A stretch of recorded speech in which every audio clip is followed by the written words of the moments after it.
If you didn't see us last week, I'm Joe Myers, hypnotist, NLP master practitioner, done energy work. I guess more apropos today, let me admit a couple of people here.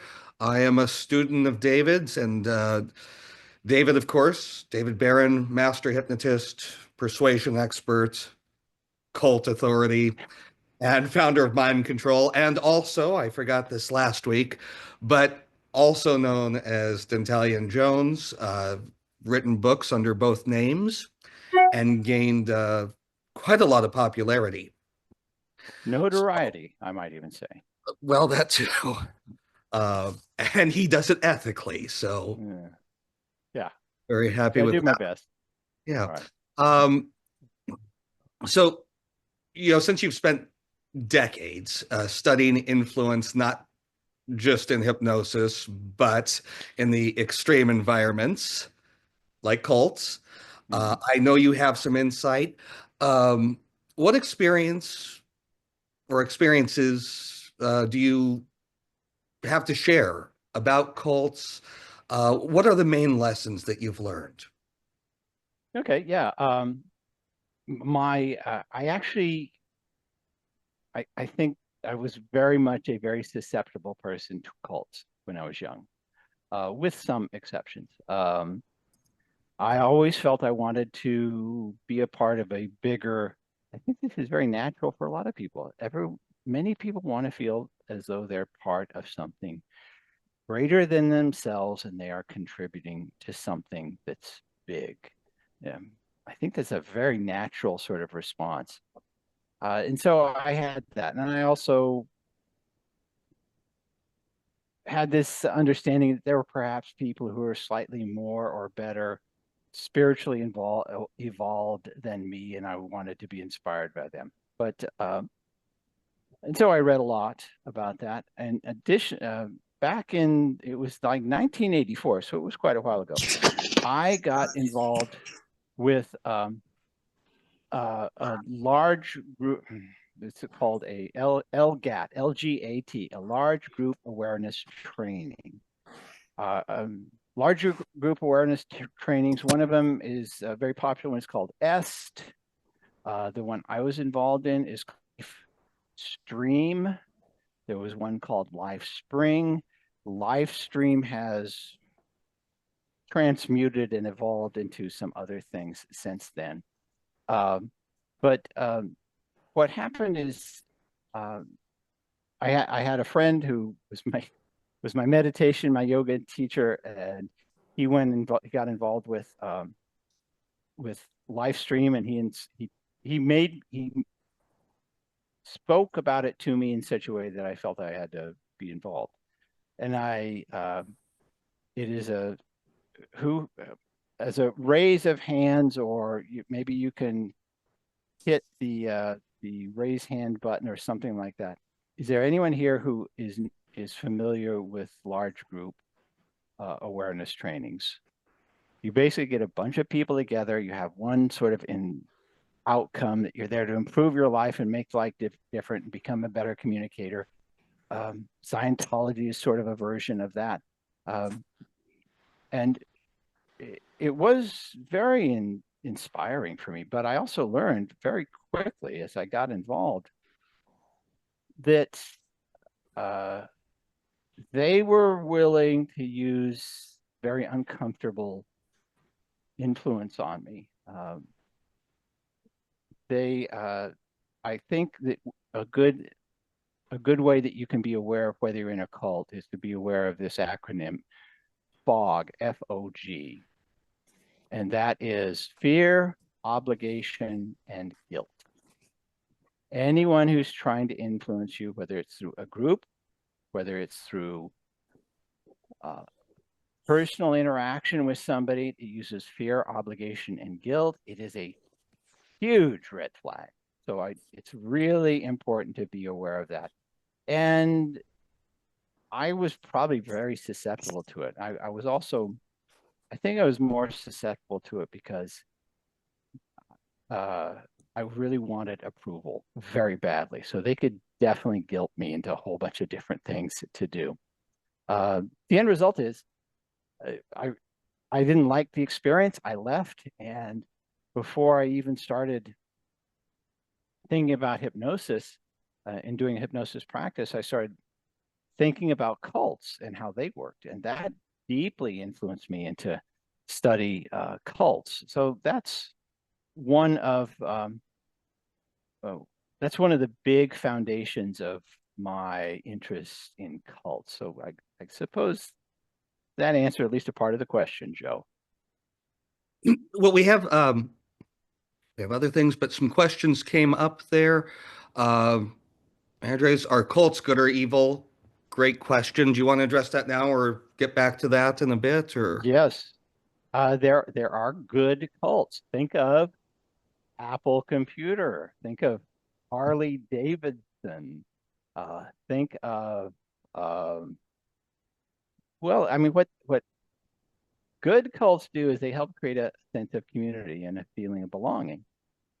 And what good cults don't do is make people feel obligated uh, to participate. They do make them feel encouraged and accepted by participation, but they don't use obligation. They don't use guilt or fear. So yes, there are some good cults out there. If you want to learn about cults, one of the better books to learn is from Stephen Hassan. It's called Combating Cult Mind Control. He has a model of cults that you can apply to almost any cult, which is he's called it the BITE model, BITE. And the BITE model is controlling first behaviors, and then information, your thoughts, and then your emotions.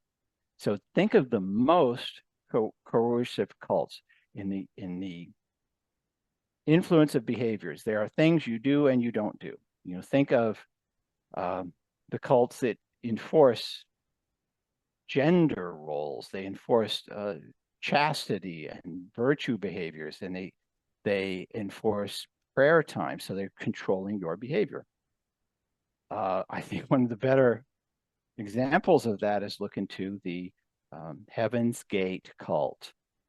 You wore the same uniforms, you did the same things, you ate the same things that everybody else, you performed the same rituals. You even, some of them even neutered themselves so they were without gender. They that's how they unified themselves. So the behavior there is focused in on. So now go to the next level. You control information. There are lots of groups that will only want you to look at certain pieces of information. There are church approved news sources that you can use is a good example.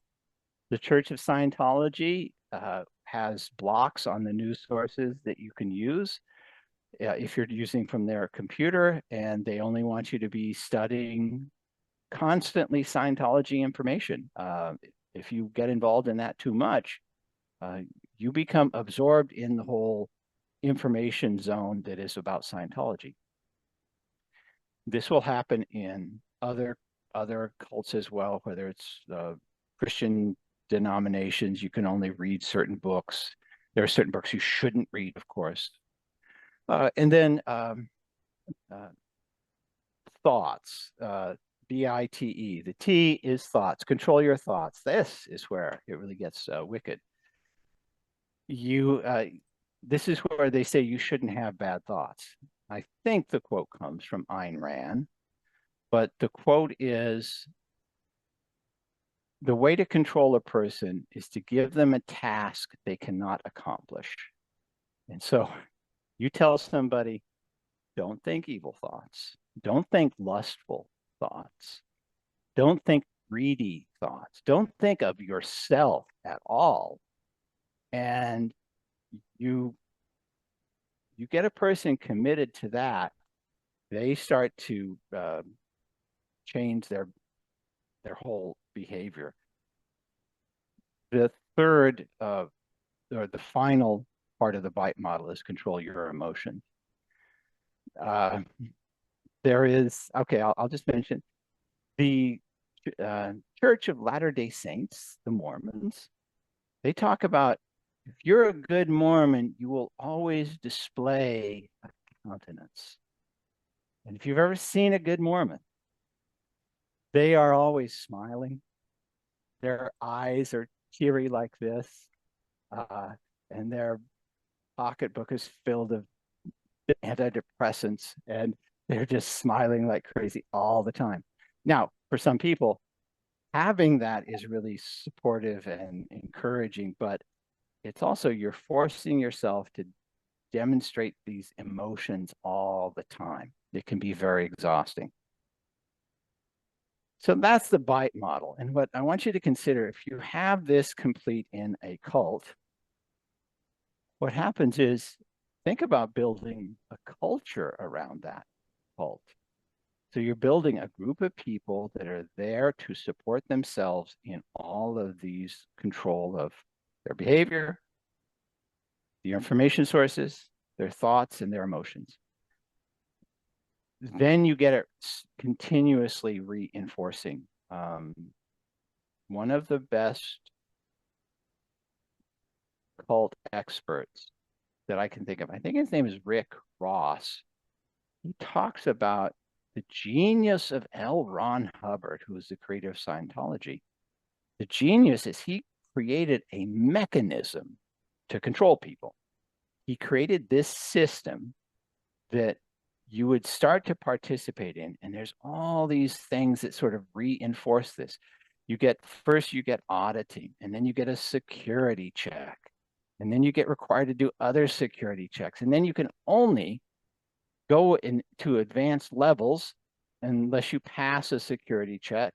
Some of the security checks, they have you ask, they ask you if you have been exposed to someone who is a suppressive personality, someone who doesn't believe in the teachings of L. Ron Hubbard, and they hammer that out of you. It is almost impossible once you're in there. In addition, what they do is they get your family involved if they can, and if you leave Scientology, your family disconnects from you. So think of this huge structure that's enforcing you to stay within this very constrained group. That's what you can take from cults. One of the things you can ask yourself also is, does the cult have a specific leader? And often you'll find the leaders of the cult, I go back to say something like Charles Manson. This was not a Scientology type of cult. This was a different type of cult, but the leaders of these organizations often have the very sort of same character, the same sort of behaviors. Anyway, we can talk about that in more detail. Any other questions? I'll take these in order here for our audience. Dion wrote, well, it's a question about hypnotic operators. What are the different types and how do you recognize them as signs of oncoming trance? Dion, if you can unmute yourself, I need to know a lot more. I have to ask some more questions. What do you mean by a hypnotic operator? So that, I mean, I just need some clarification. I know you unmuted. Can you hear me, Dion?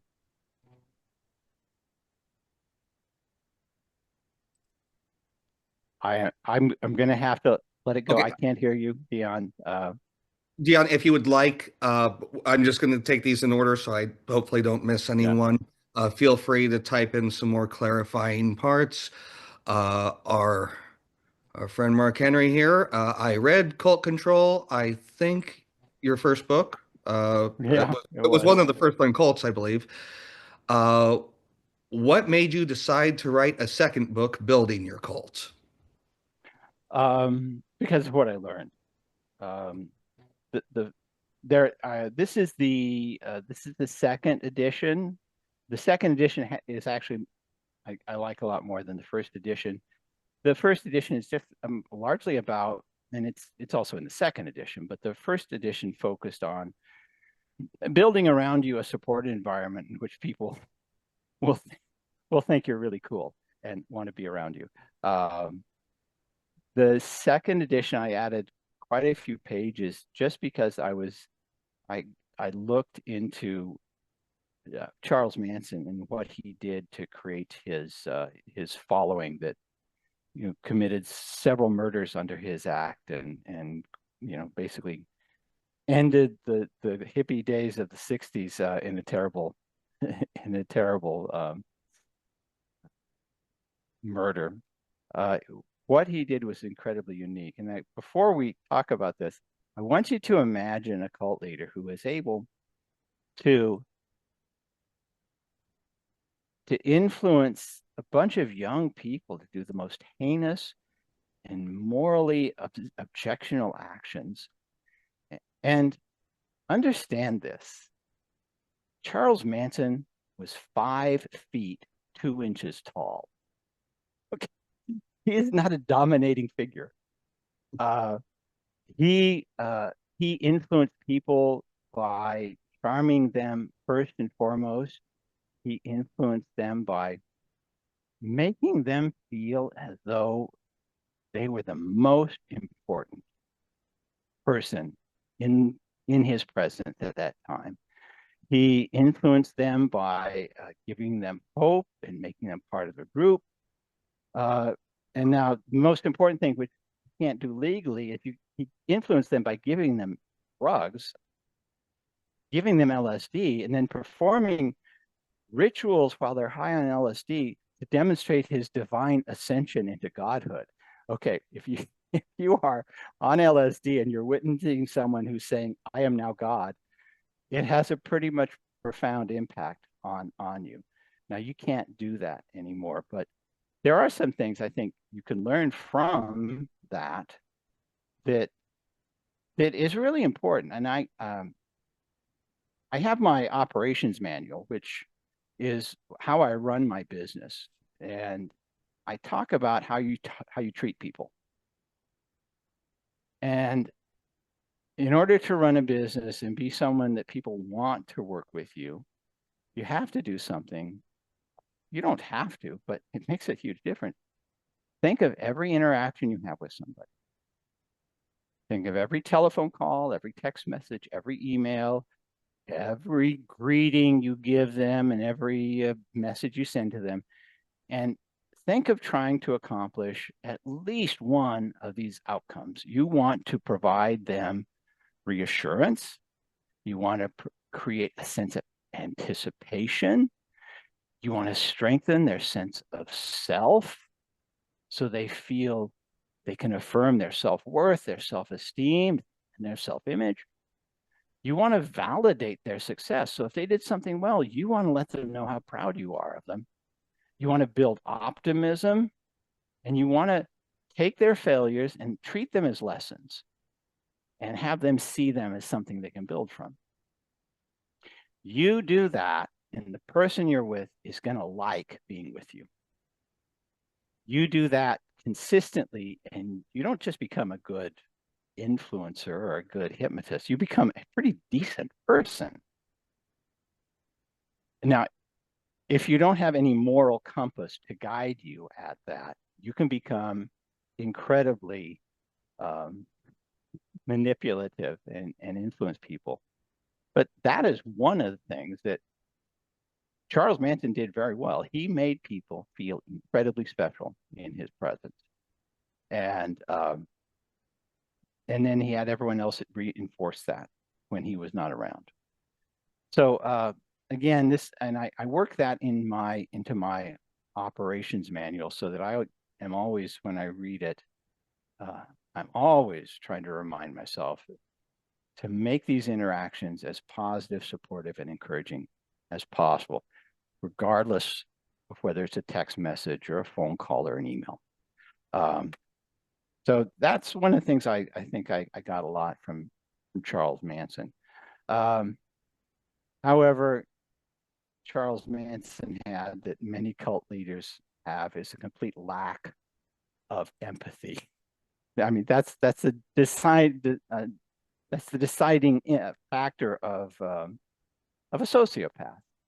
They look at human beings as commodities, as tools, as opposed to anything that's of value in and of itself. So, Well, David, I think this is a really good point because you're saying these leaders, whether it's evil or good, they are making people feel good about themselves. And, as we've talked about, that can lead to transference. And, your system that you like to do it in 3 sessions or less, you're kind of mhm. safeguarding that, you're not seeing them every week for a year. So it limits the possibilities. Do you want to touch on that? Yeah, I want to touch on it because transference is incredibly important. Who here has heard about it or knows about it who can have their camera on and wants to raise their hand? Okay, good. Let me explain what transference is. It is not something you can avoid. It is something that happens anytime there's a dynamic where there are two people interacting and one is of a higher status in the lower status of power. So think of a teacher and a student. Think of a priest and a parishioner. Think of a hypnotist and a subject, or there was another one, but you get the idea. Anytime there's a power dynamic, there's going to be some amount of transference. The transference requires two things. It requires that first power dynamic, but it also requires that you don't really know this other person that well. I mean, you're in their presence, you talk to them, but everything you know about them, you have to fill in the blanks simply because there is this power dynamic. And so if you're a subordinate person in this dynamic, the easiest way to fill in this, how you understand this person, is you see them as a father figure, perhaps, or an ideal lover, or someone of great wisdom. And the truth of the matter is, this person takes a shit like everybody else. They they smell when they don't shower, and they pick their nose when no one's looking. They are just exactly like this everybody else.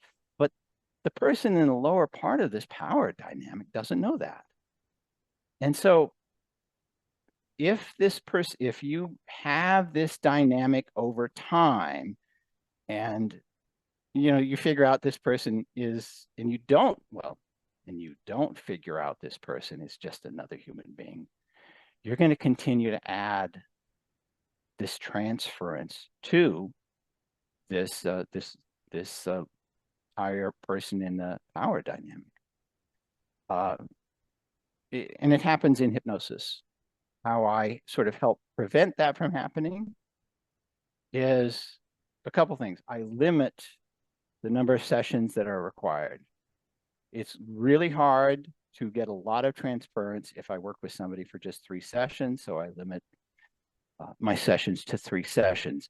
I give them enough transference for them to want to follow my instructions. That's the very least that I want from them. And again, it's all very outcome oriented. So once they have their outcome, I want to take their money and I want to let them go on their way and enjoy their life. I want to point out, though, just as there is transference from a subordinate figure to a superior, there's something called countertransference. Countertransference is when this superior person in the power dynamic begins to see the subordinate person as a child, a needy waif who needs attention, someone who needs love, who maybe starts to fulfill this imagination in this other person's mind.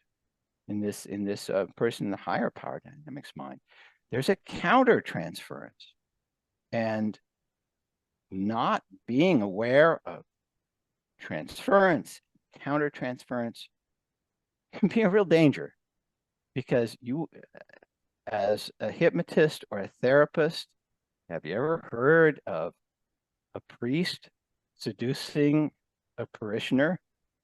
Bad, very bad.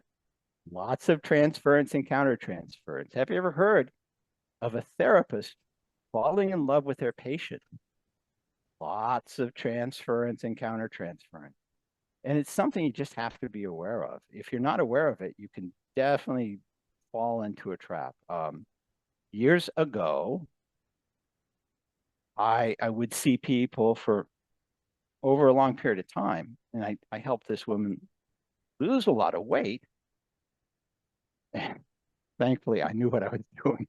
And she came to me and she said, you know, I'm really attracted to you. And I said, oh, okay. Let's just talk about transference. Okay. You don't know this. I am just a human being. My shit does not come out as chocolate. It stinks just like everything else. And I have my own problems. I get depressed at times. I described basically my life as a human being. And all of a sudden it was like, oh, okay. And it just went away. And we continued to work together. But now it's like, okay, that whole power transference just sort of deflated. And so that's how you do it. And believe me, if you make the mistake of exploiting that transference, I hope it bites you hard enough to never do it a second time, because I've known people who do it, and it's something you learn from very quickly. All right. Now, Well, again, let's cults work on that transference. You have a cult leader who is seldom present, but always up there giving wisdom, and occasionally speaking to people in isolation, maybe giving them blessings or hypnosis sessions or something like that. But the cult leader, if they're a real crazy sociopath, will definitely build that and exploit it. So be aware of that. well, David, if you could just touch on it before we get back to the questions. These leaders, they get absolute loyalty from their followers, and they're not getting that loyalty by using logic. It's all about the emotional investment, wouldn't you say? Yeah. Oh, I'd like to point out, yes, it's called the I can save her syndrome. That's a very good comment. Thank you. It is. The object is to help them, not save them, just to hopefully help them. So, yeah.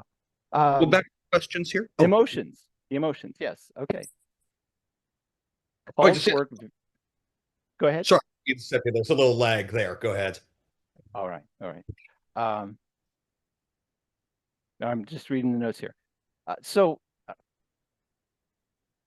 Emotions. Yes, cults don't work off of logic of emotions. And well, first of all, let's take the whole idea of a cult out of it. Let's look. I'm not looking at religion as a cult. I'm looking at it as something that happens with people, where people come to religion because they feel that logic has not served them. And so they have an experience, a realization that there's something greater, and it gives them a sense of meaning and a really strong, powerful sense of direction, comfort, and purpose. And again, it has nothing to do with reason, and it serves them very well. Taking that and exploiting it is what a cult would do. They would build this sense of belonging, this sense of membership, so that they can start controlling them and withholding that from them if they don't conform. Think of I will mention these organizations because I consider them somewhat relevant to what we're talking about. Jehovah's Witnesses. There is a wonderful exercise they have called disfellowship. You can attend their services, but you cannot participate like a full member if you have been rejected and you're not conforming to their rules. They are withholding that sense of connection and that sense of purpose and that thing that you found when you went there. So that answer your question, Joe? Yeah, I think very well said. Okay. Welcome back, Alex. Good to see you again this week. Obviously, he's kind of responding to Dion's thing. So he wanted to second that. What is a hypnotic operator and can I get a badge? If you come off mute and have a little laugh or ask the question, please feel free to unmute yourself. So, I don't know if you can hear me. Can you hear me? We're good. That is most excellent. Thank you. Yes, you were discussing the second edition of Building Your Cult. I've got your copy here. I may well need to get a new one because pages 14 and 20 are already falling out. It's seeing that much use. But what I really wanted to know was the purpose of the Building Your Cult book. The most important message I've been getting out of it, I don't know if it's the intended thing, but it's about building your own character and adopting the mind of a cult leader. Is that the correct thing?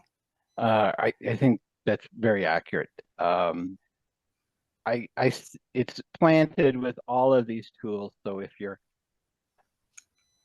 just like cults and you like this idea of power, it certainly would appeal to you. But I can tell you, if you're not a complete sociopath or a narcissist, being a cult leader is incredibly hard because you have to treat people like objects. And for me, that just doesn't sit well. I can't do that with any ease or comfort. You have to be able to induce guilt or blame or fear or obligation. And that doesn't work very well. And it becomes so much easier if you just become a consistent person who has character, who demonstrates care, who treats people consistently with respect, and most importantly, is able to face your own flaws and talk about them. Because I can tell you, many cult leaders, think of some of them who are now national leaders, they will never say it was a mistake. They will say, "Oh, it's someone else's fault. It's my previous my predecessor's fault that I am now inherited, and I'm doing everything right." It's people who demonstrate themselves not as kings or gods, but as human beings that really have the respect of most people, of the majority of people. Yeah. Thank you. Okay. Yes. By the way, you, Alex. by the way, the other book that I was going to mention is Motivational Imperative. Absolutely amazing, amazing book. Okay. Thank you. In fact, I'll talk about that. The book's called The book is called, I don't have it here, Motivational Imperative. It came about when I began to think of what it would be like if you chose some one factor, or at least a couple of factors, to be the central motivation of your life. And you use it to help you make every decision. And this comes from a science fiction television series called Spaceship Earth or something like that, where aliens came down and they began to involve themselves in the government, and they would take on humans who would be assistants, and they'd augment these humans with certain powers. But the price of these augmentations they had what was called a motivational imperative. This motivational imperative, no one knew about except the aliens. And the motivational imperative was, you will always protect the aliens. regardless of anything else. I thought, oh my God, that's crazy. But what would it be like if you chose a motivational imperative? At this point, I can say my motivational imperative is, there are subsets of it, but my motivational imperative is make the world slightly better. And I can do it in 3 ways. I can decrease suffering, I can increase prosperity, and I can improve understanding. So those are sort of the subset of my motivational imperative. But once you have that, and you really think about it and you design your life around it, things start to fall together. Thank you, Alex. I appreciate that. Well, Dave, this kind of brings us to this. We've got a smart audience today, so they've already asked some of the great questions. Oh, let's hear Earth, Some final other ones conflict. that came That's it, in. yeah. Were if you were going to start a hypnosis practice from scratch today, and you only could use like 3 cult leader secrets that apply ethically, what are the 3 things that you'd make sure that you did? And also, if you want to, this is another very good question. You know, getting practical, if someone wanted to start applying what we're talking about today, what's 1 or 2 simple things that they could do? Okay. Okay, the first thing that comes to mind, if you are starting your own hypnosis practice, is you have to start the mindset of you're not the newest guy on the block. That's not a good mindset. The best mindset is you are the guy everyone is going to compete against. So you don't compete against anybody. You make sure they compete against you. So if you start with that mindset, you start to design what's called It ain't gonna be me. an attitude of preeminence.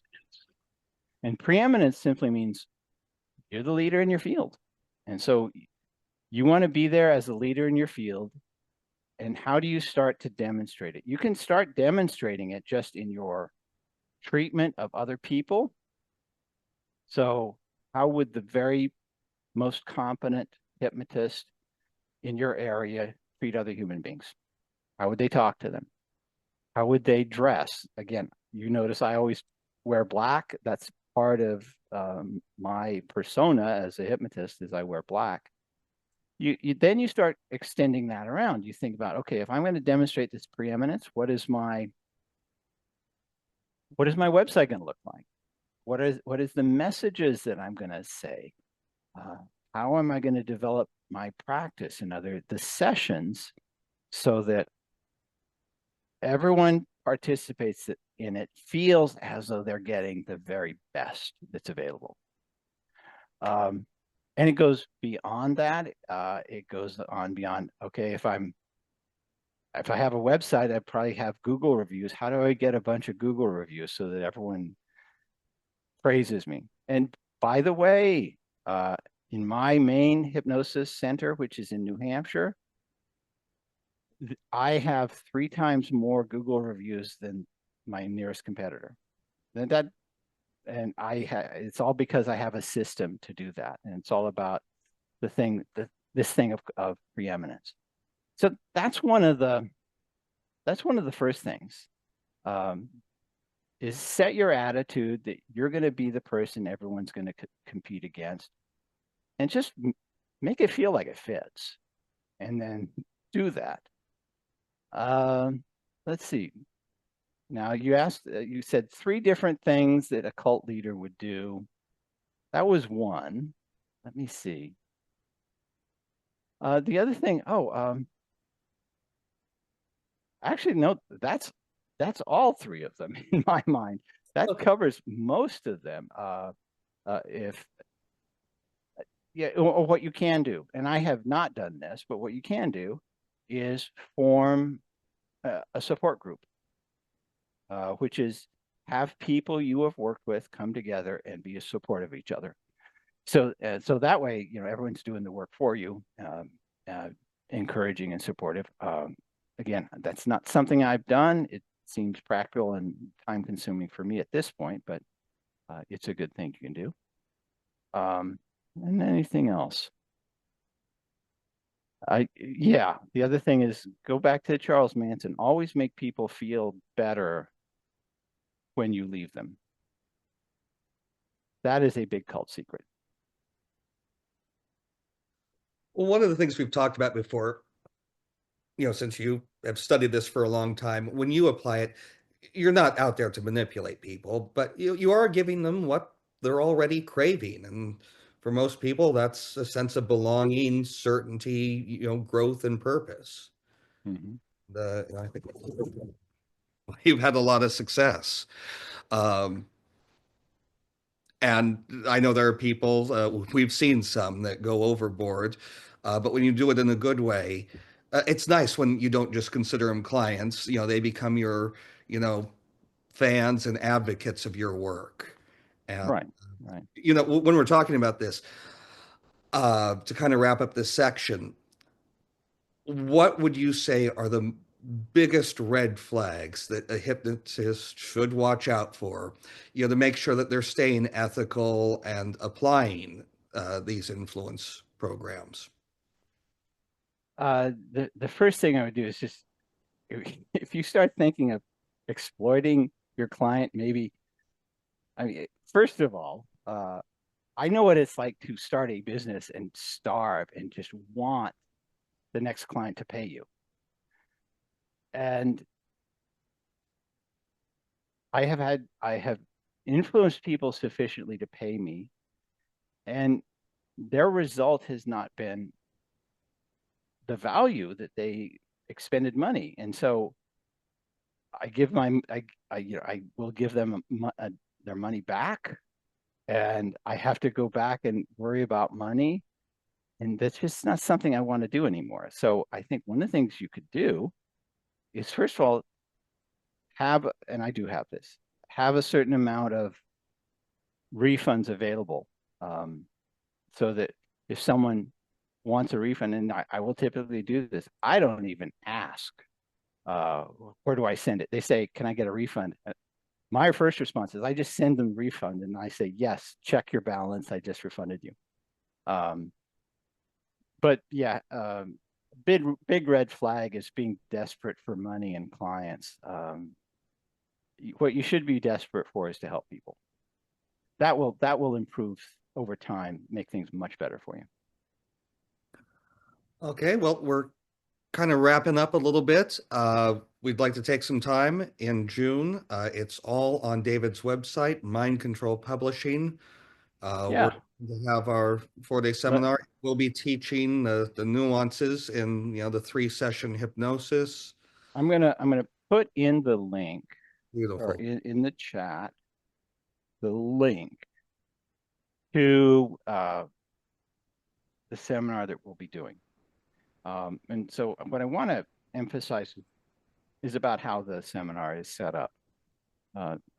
The emphasis of the seminar is around my operations manual. It's the thing I use that is sort of the system that I've built so that I can do what I do. And the focus of this seminar is, first, teaching you the 3 sessions. We do this first by, you'll get my operations manual. Once you have my operations manual, it's your operations manual. It's not mine anymore. I want you to follow it while I teach you, but you can do anything you want with it afterwards. There's no copyright on it. The object is to make this available to you so you can make the world better. So you'll have the operations manual, and I'm going to ask you to read it all the way through, but specifically learn how the 3 sessions are formatted.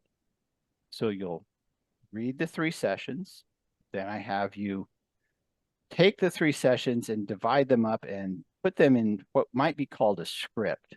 So it's all formatted there in front of you.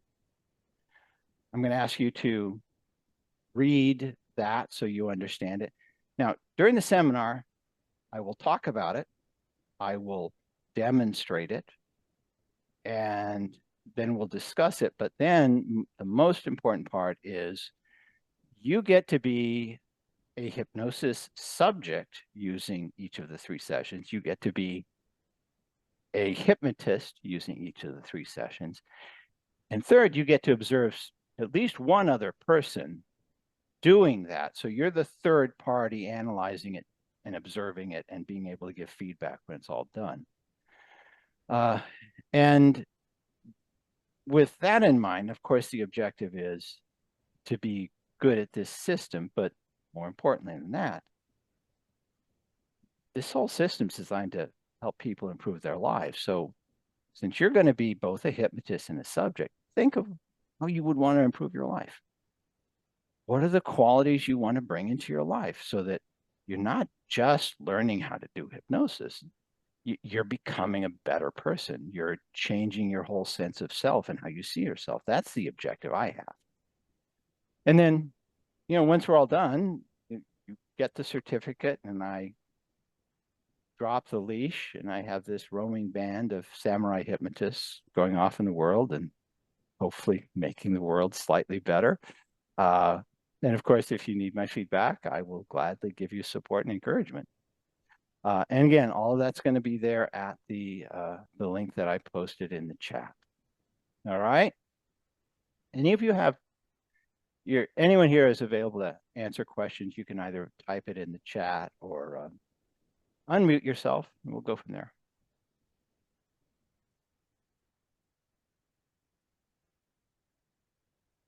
Nobody. Okay. Joe, is there anything else? My God, you know, well, we've already had some great questions. Yeah. The information's on the website. As always, David, it's enlightening. Let me. I'm going to go over some of the things in the chat and make some comment. Okay. Brian has gone to 2 landmark forums. So Brian, you can type this in the chat if you're there.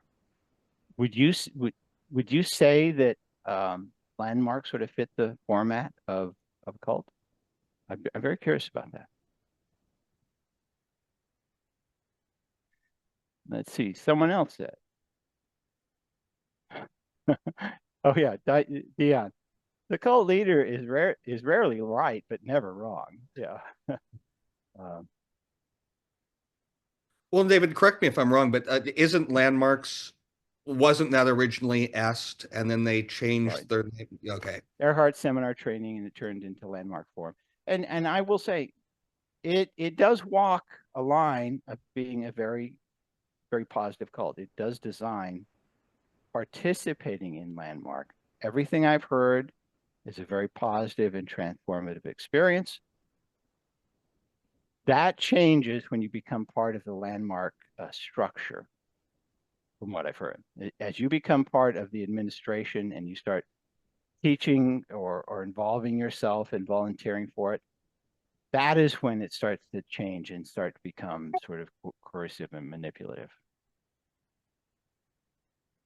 So that, again, that's what I have heard about it.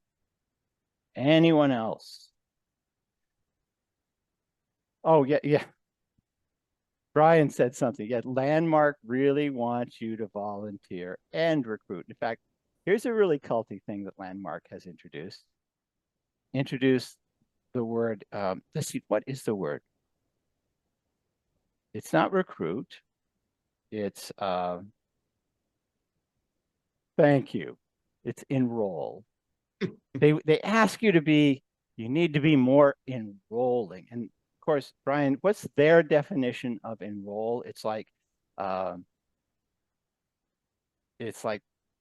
I forget what it is, but it's not the enroll that we think. But enroll in that context now has 2 meanings. Being enrolling is get others to get others involved. Yes, you want to be more enrolling, get others involved. And so you'll always be measured and tested by, are you enrolling? Are you being the personification of Est sufficiently so that other people want to get involved? And when I heard that, I thought, little red culty bells went all over around. Yeah, and Brian says it really turned me off, and that's typical of of large group awareness trainings. Oh yeah, and Alex talks about, I've been in a job interview in which began to turn very weird when the interview started to be a two-part group meeting. One was very vague. Oh, it sounds like the job interview, they were recruiting you for a multi-level marketing program. That was my surmise. Yes. That was my surmise. MLM. Yeah, yeah. That's very typical. That's very typical. I did that too. I was looking for a job. They said, show up here. And everyone had the culty face on. They were smiling. They were nodding their head. They were saying, tell me, what's exciting about this for you?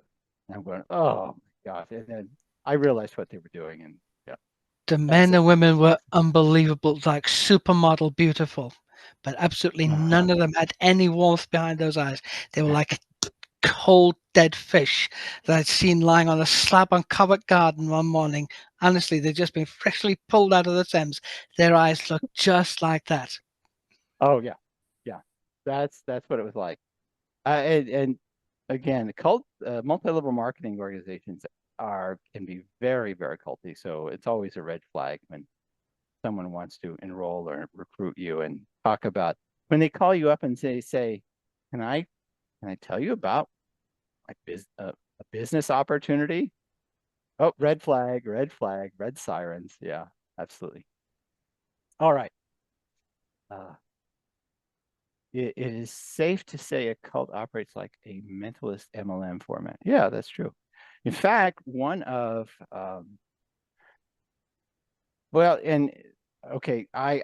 was a hypnotist that I was involved with who does a lot of MLMs, and because he was one of these Las Vegas hypnotists, so he had a lot of contacts in magic, and he would teach his followers various magic tricks to recruit them into his little circle.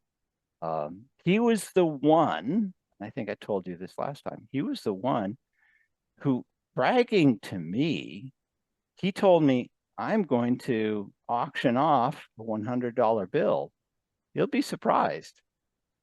And so, okay. And he started this auction, but these people were so well trained by him. They were so indoctrinated. He told them to get excited. They got excited, and someone willfully paid $5,000 for a $100 bill.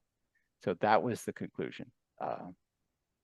It didn't leave me as impressed as it left me disgusted. But I was here on his behalf, so I was there on his behalf, so I had to. Anyway, so again, going back to this event that's happening in June, please take a look at it.